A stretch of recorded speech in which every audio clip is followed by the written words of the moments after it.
जिसमें प्रारंभ में उद्घाटन भाषण के रूप में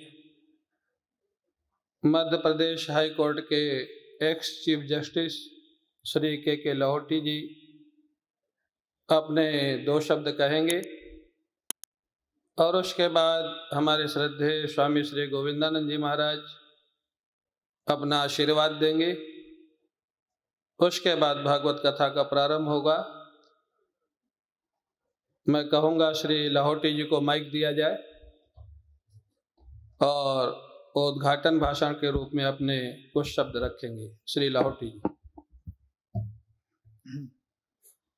पूज्य स्वामी श्री गिरीशानंद जी महाराज, थोड़ा पास में। पूज्य स्वामी श्री गोविंद देव जी महाराज, इस कथा के आयोजक श्री प्रदीप जी टिवड़ेवाल एवं उनका संपूर्ण परिवार और इस कथा के प्रणेता श्री राजन जी खेतान एवं उनका संपूर्ण परिवार, आप दोनों परिवार और उनके जो परिजन यहाँ पधारे हुए हैं, मैं सभी को सादर प्रणाम करता हूँ इस कथा के आयोजन के लिए।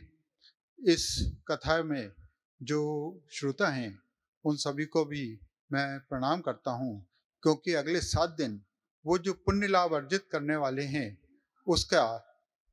उसकी अनुभूति मुझे अभी से हो रही है। इसलिए मैं आप सबको सादर प्रणाम करता हूँ। स्वामी जी का आशीर्वाद आदेश है कि मैं कुछ कहूँ। सुनिश्चित रूप से कथा का कोई उद्घाटन नहीं होता, ये अनवरत कथा है जो बहती आ रही है। इस अनवरत कथा में हम भी एक माध्यम है जो इस कथा को आगे बढ़ाएंगे। इस कथा को सुनने के लिए मेरे मन में एक विचार आया है, उस विचार के साथ मैं अपनी बात कहूँगा। अभी मंदिर में टिवड़ेवाल परिवार के एक आदरणीय बंधु ने मुझे एक अंग वस्त्र पहनाया, दुपट्टा पहनाया। उस दुपट्टा पहनाने के बाद मेरे मन में जो भाव आया, मैं सिर्फ आपके सामने रखना चाहता हूँ। ये पीताम्बर है और श्रीमद् भागवत जो है भक्ति के माध्यम से भगवान को प्राप्त करने का एक माध्यम है। आपका वस्त्र पीताम्बर हो, मन पीताम्बर हो, वातावरण पीताम्बर हो और पीताम्बरी कथा हो, ये सब मिलकर आपको 7 दिन के बाद उस ओर ले जाएंगे जिसकी अनेक लोग मन में कल्पना करते हैं। यदि आप मन, क्रम और वचन से 7 दिन यहीं रहें, पूरे मन योग से कथा को सुनते रहें, तो सुनिश्चित रूप से इस कथा का कोई भी ऐसा वाक्य, प्रसंग या शब्द आपको भगवत प्राप्ति में सहायक होगा। इस व्यास मंच के बारे में मेरा एक विचार है कि इस व्यास मंच से जो बात कही जाती है वो पूर्ण रूप से सफल होती है और सत्य होती है। इसलिए इस व्यास मंच में और इस व्यास पंडाल में आप ऐसे मन में ऐसा कोई भाव न लाएं जो कि किसी प्रकार से भी नेगेटिव हो, नकारात्मक हो। सकारात्मक भाव से पूरे मनी योग से आप इस कथा का श्रवण लाभ करें और निश्चित रूप से 7 दिन बाद जब आप यहाँ से कथा के समापन के बाद घर लौटेंगे तो आप में एक आमूल चूल परिवर्तन हो चुका होगा, ऐसा मेरा पूर्ण विश्वास है। कथा श्री गिरीशानंद जी के सुमधुर कंठ से आप श्रवण करेंगे।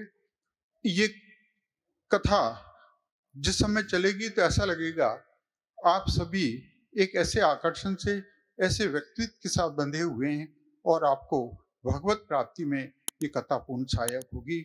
इस कथा की सफलता के लिए मैं अपने दिल से प्रार्थना करता हूँ और आप सभी से अनुरोध करता हूँ कि पूरे मनोयोग से इस कथा को सुने, इस कथा के आयोजन को सफल बनाएं। टिवड़ेवाल परिवार और खेतान जी परिवार को मैं इस आयोजन के लिए बहुत बहुत साधुवाद देता हूँ, हृदय से आभार व्यक्त करता हूँ। आदरणीय स्वामी जी का मैं बहुत आभारी हूँ, उन्होंने मुझे आपके सामने 2 शब्द कहने का अवसर दिया। आप सभी को, आदरणीय दोनों स्वामी जी को सादर प्रणाम करते हुए मैं अपना स्थान ग्रहण करता हूँ।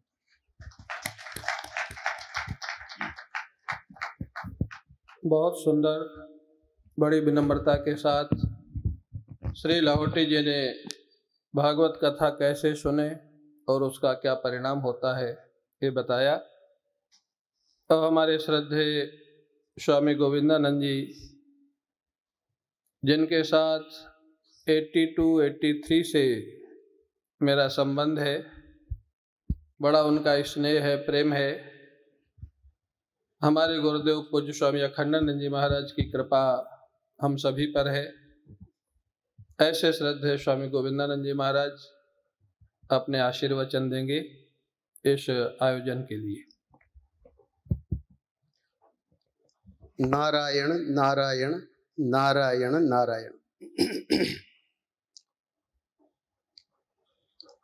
गुरुर्ब्रह्मा गुरुर्विष्णु गुरुर्देवो महेश्वर गुरुः साक्षात् परम ब्रह्म तस्मै श्री गुरुवे नमः। नारायणं पद्मभुवं वसिष्ठं शक्तिं च तत्पुत्र पराशरं च व्यासं शुकं गौडपदं महान्तं गोविंद योगींद्र मथास्य शिष्यं श्री शंकराचार्य मथास्य पद्म पादं च हस्तामलकं च शिष्यं तत्रोटकं वार्तिककार मन्यान् अस्मद्गुरुं समततमानतोस्मि। ज्यादा भूमिका न बनाते हुए अभी जैसे श्री लाहौटी जी ने एक बात बहुत ही महत्वपूर्ण कही कि ये जो अनवरत प्रवाह, ये जो ज्ञान का है, नारायण से प्रारंभ होकर अस्मद गुरु यानी हमारे गुरु महाराज तक पहुंचा है। अब गुरु महाराज हम लोगों से, जितने यहाँ सब बैठे हैं, उन लोगों से अपेक्षा रखते हैं कि इस धारा को हम आगे बढ़ाएं। तो इस संदर्भ में मैं सर्वप्रथम ठाकुर श्री राधा गिरधर गोपाल जी के श्री चरणों में अपना प्रणाम करते हुए और फिर व्यासपीठ पर विराजमान, अभी अभी जैसे बताया कि बहुत लंबे अरसे से हमारा जो परस्पर कहिए कि मित्रता, स्नेह, और इनको हमने कहा कि हमको आप भागवत पढ़ाइए, तो इन्होंने एक दो दिन ये प्रयास भी किया कि ये भागवत पढ़ ले, पर चूंकि पात्रता नहीं थी तो फिर हम ही वेदांत में लग गए और ये तो आगे बढ़ गए। कैसे बढ़े तो वो सब यहाँ नहीं सुनाना है, जिसको सुनना हो मेरे पास आके सुन लीजिएगा। अब बात ऐसी है कि व्यास जी व्यासपीठ पे विराजमान है, मैं उनके श्री चरणों में प्रणाम करता हूँ। और जैसे लाटू जी ने बताया कि इतना सुंदर ये जो आयोजन, जो टिबरेवाल परिवार और हमारे राजेंद्र जी द्वारा, जो कि संयोजक हैं इस कार्यक्रम के, खेतान जी, तो इन सबको साधुवाद देते हुए और दो बातें मैं रखना चाहूँगा।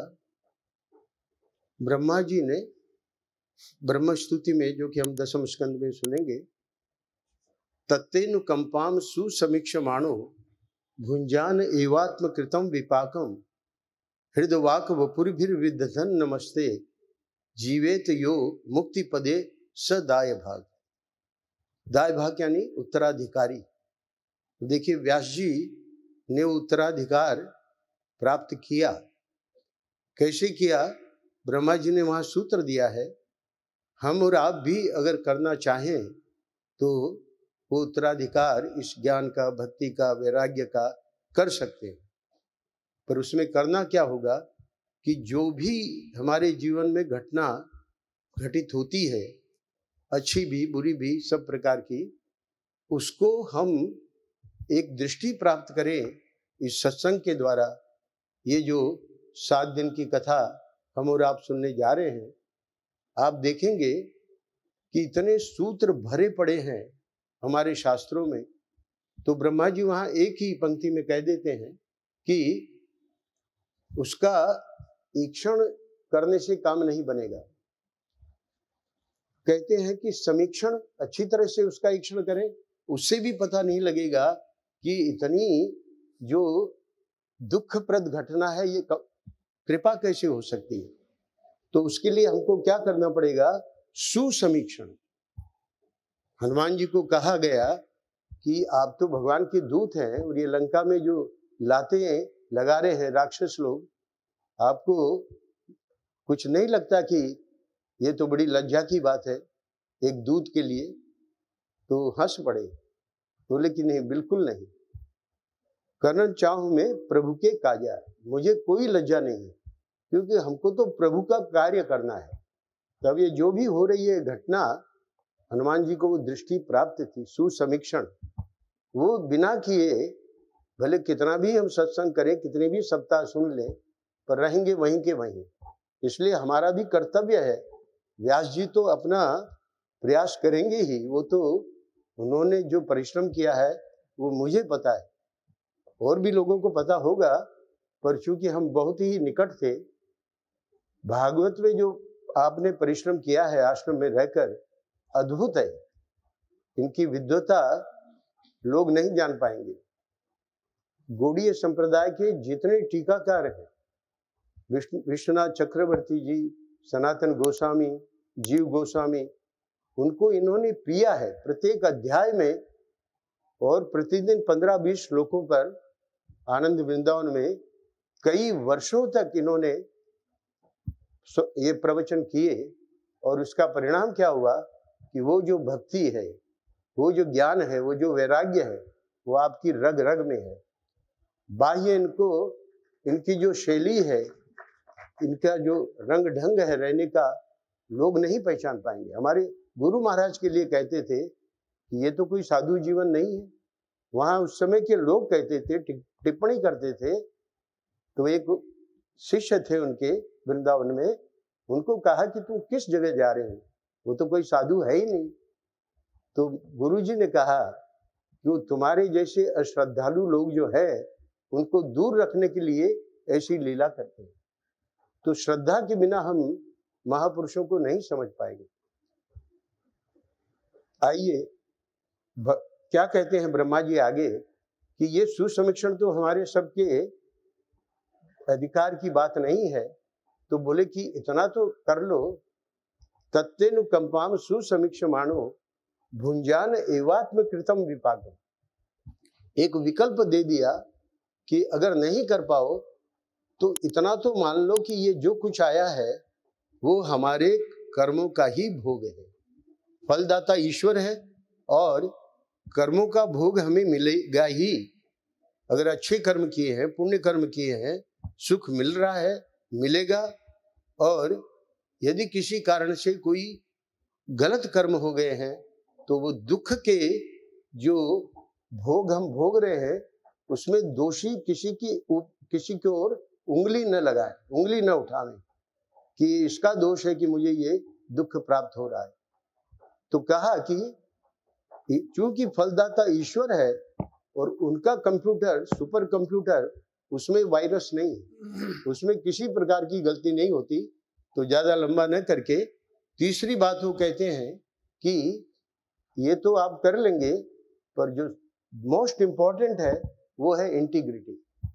यानी मनसा वाचा कर्मणा, हम और आप एक हैं, या मन में कुछ है, वाणी में कुछ है और क्रिया कुछ और ही है। तो अगर ये तीनों चीजें हो जाती है, सुसमीक्षमाण न भी होवे तो दूसरी और तीसरी हो जाती है, तो कहते हैं कि वो ठाकुर जी की भक्ति, ठाकुर जी का ज्ञान, ठाकुर जी का वैराग्य उसका उत्तराधिकारी हो जाता है। अब एक जो सूचना मुझे देनी है वो यह है कि गोविंद गुरु और ग्रंथ ग ग ग, महापुरुष कहते हैं कि इनसे कभी दूरी नहीं बनाना। अगर इस मार्ग में हमको आगे बढ़ना है तो गोविंद, गुरु और ग्रंथ, इनसे निरंतर इसके निकट रहे।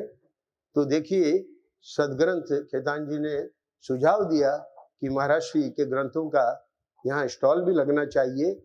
तो आप देखेंगे कि हम जिस लाइन में बैठे हैं आगे जाके वहाँ स्टॉल लगा है, और इसमें स्टॉल लगा है, इसमें कोई विशेष बात नहीं है, पर ग्रंथ हमको अगर कम मूल्य में उपलब्ध हो जाए, क्योंकि आजकल सब मोबाइल ही देख रहे हैं, तो हम ग्रंथ भी रख लेंगे। तो इस भागवत सप्ताह के उपलक्ष्य में 40% छूट ग्रंथों के मूल्य पर दी जा रही है, और ये 7 दिन स्टॉल भी रहेगा, तो उसका जरूर लाभ ले। और मैं अंत में एक बार फिर से व्यास जी के श्री चरणों में प्रणाम करते हुए अपनी वाणी को विराम देता हूँ।